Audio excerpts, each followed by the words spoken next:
do IVA, aumento dos impostos sobre o salário e aumento dos custos sociais, ainda vamos ver quais.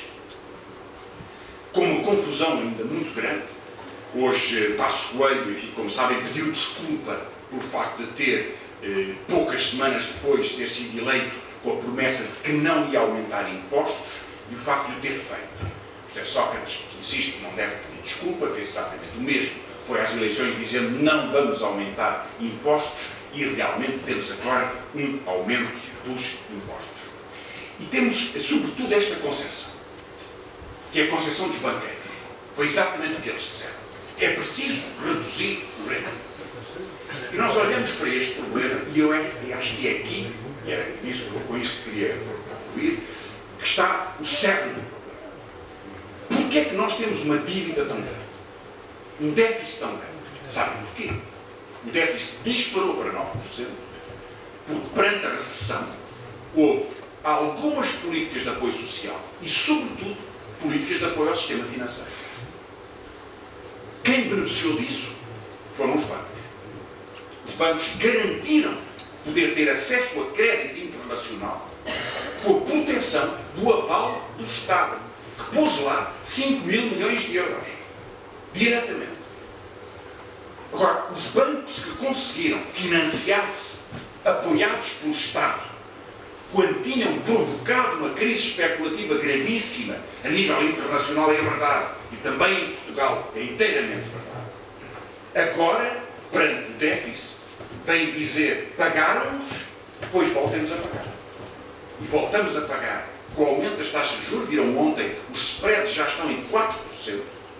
Quer dizer que os bancos recebem emprestado do estrangeiro a 1% e vão cobrar às pessoas a quem concedem créditos 5%, às empresas a 7%, às vezes a 12%, e no crédito ao consumo, muitas vezes ultrapassam os 20%.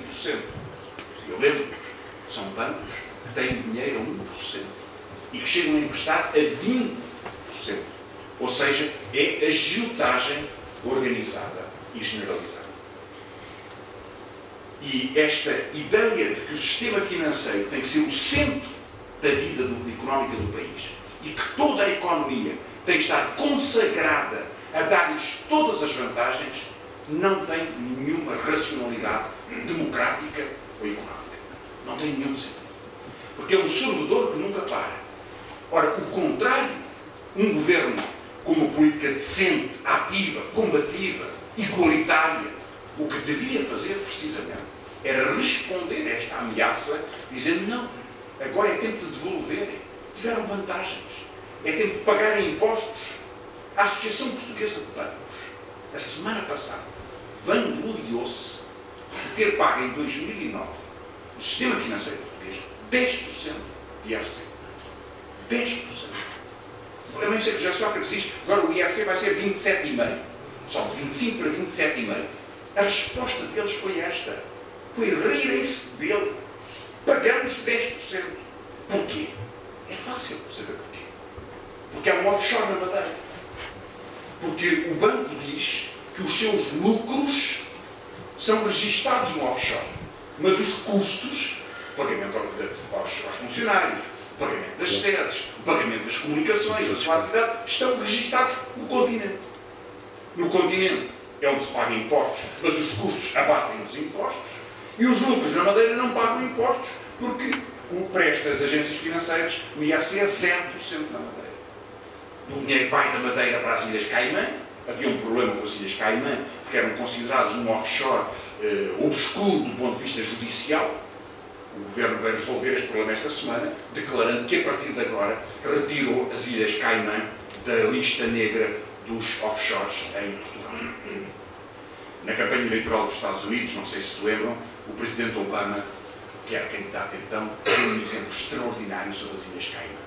Dizia ele, há um prédio nas Ilhas Caimã, tem 50 mil empresas registadas.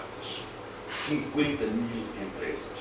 Imagina a quantidade de empresas por cada quarto, por cada casa de banho, por cada apartamento, por cada andar naquele prédio. Evidentemente é tudo uma farsa.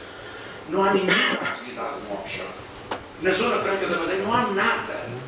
Nós percorremos a avenida do Funchal e vemos as placas nos escritórios dos advogados. Empresa tal, registada em Abu Dhabi e no Funchal. Nada daquilo existe. Há, creio eu, que cerca de 3.000 empresas registradas na Zona Franca da Madeira. Não há uma perna de trabalhador em média por cada uma daquelas empresas. Não há um trabalhador para 4 empresas. Portanto, as empresas não existem. Não têm um balcão, não funcionam, não atendem um telefone. Não há ninguém para atender um telefone. Não existe nada. É tudo ficção. E com essa ficção, os bancos portugueses pagam 10% de imposto. 10%. Portanto, a resposta que havia na emergência era aplicar um pacote financeiro. Aí estão as medidas que o Bloco de Esquerda propôs. Antes do Governo ter apresentado estas medidas com Passos Coelho, nós fizemos uma proposta que é medidas fundamentais prioritárias. De todas as nossas prioridades são estas. 3 medidas para um pacote financeiro para podermos recuperar 2.000 milhões para combater o déficit do Estado e para melhorar as contas públicas. Um imposto sobre a banca que pagasse o mínimo do que é legal. O mínimo do que é o que é legal. Um imposto especial sobre os bónus, porque Mexia ganha 3 milhões e 100 mil, mas vai pagar um IRS normal, que é o tal que o João Rendeiro não quer pagar, não paga nenhum imposto especial, pelo facto de ter um bónus absolutamente especial. E propusemos que todas as transferências financeiras para zonas fiscais de offshore pagassem imposto. O que acontece noutros países, aliás, devo dizer, é o que acontece em Espanha, por exemplo. Com estas medidas, 3 medidas simples, concentradas, atacar muito em poucos sítios, conseguia-se uma poupança de 2.000 milhões de euros. Evitávamos o aumento de impostos, evitávamos a redução dos salários, evitávamos o aumento do IVA e, sobretudo, respondíamos com mais justiça em relação a esta economia. É por isso que a nossa ideia é precisamente concentrarmos nisto que é essencial. E deste ponto de vista, vamos ter um debate político e é talvez a razão para se fazer uma sessão como esta. Desculpar-me-ão o facto de falar muito de números e de decisões, mas eu acho que é mesmo assim que tem que ser. Acho que é mesmo assim que tem que ser. Nenhuma destas questões é fácil. Nenhuma se vai resolver sem imensa combatividade, sem imenso enfrentamento. E por isso é indispensável que qualquer mulher, qualquer homem, qualquer pessoa que se preocupa com os outros, com o seu país, com a sua economia, com a solidariedade, com a vida do trabalho, possa saber responder em detalhe ao bombardeamento que o Primeiro-Ministro, o Vice-Primeiro-Ministro, os seus apoiantes nos fazem sistematicamente.